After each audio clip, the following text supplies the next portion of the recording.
ಗ್ರಾಮೀಣಿಗರ ಉದ್ಯೋಗದಾತ ಹಕ್ಕಿಗಾಗಿ ಕೈ ಸಂಗ್ರಾಮಕ್ಕೆ ನಿಂತಿತ್ತು.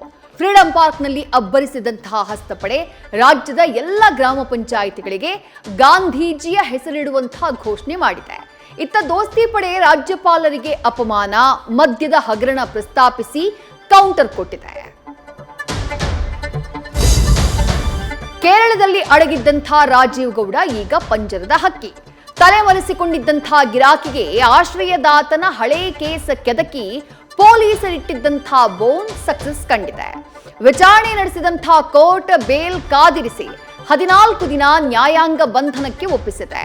ಪೊಲೀಸರು ಚಿಂತಾಮಣಿ ಜೈಲ್ಗೆ ಪರೇಡ್ ಮಾಡಿಸಿದ್ದಾರೆ. ರಾಧಾ ರಮಣ ನಟಿಯ ಕುಟುಂಬ ಮನೆಯೊಂದು 3 ಬಾಗಿಲಾಗಿದೆ. ಆಸ್ತಿ ವಿಚಾರಕ್ಕೆ ವಾರಗಿತ್ತಿಯರ ಮಾರಾಮಾರಿ ನಡೆದು ಹೋಗಿದೆ.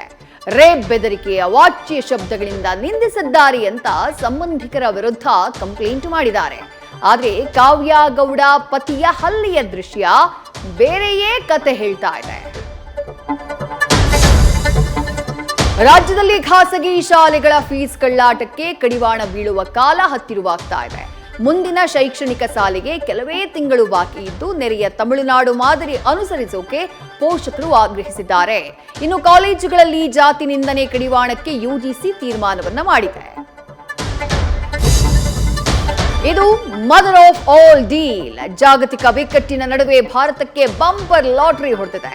ಇವತ್ತು ಐತಿಹಾಸಿಕ ಮುಕ್ತ ವ್ಯಾಪಾರ ಒಪ್ಪಂದಕ್ಕೆ ಭಾರತ ಐರೋಪ್ಯ ಒಕ್ಕೂಟ ಅಂಕಿತ ಹಾಕಿದ್ದು ಭಾಗ್ಯದ ಬಾಗಿಲು ತೆರೆದಿದೆ. ಬಾಂಧವ್ಯದ ಬಲಕ್ಕೆ ಬೆದರಿದಂಥ ದೊಡ್ಡಣ್ಣ ತಕರಾರು ಎತ್ತಿದೆ. ನ್ಯೂಸ್ ಫಸ್ಟ್ ನಿರ್ಭೀತಿಯಿಂದ ನಿಮ್ಮ ಪರವಾಗಿ.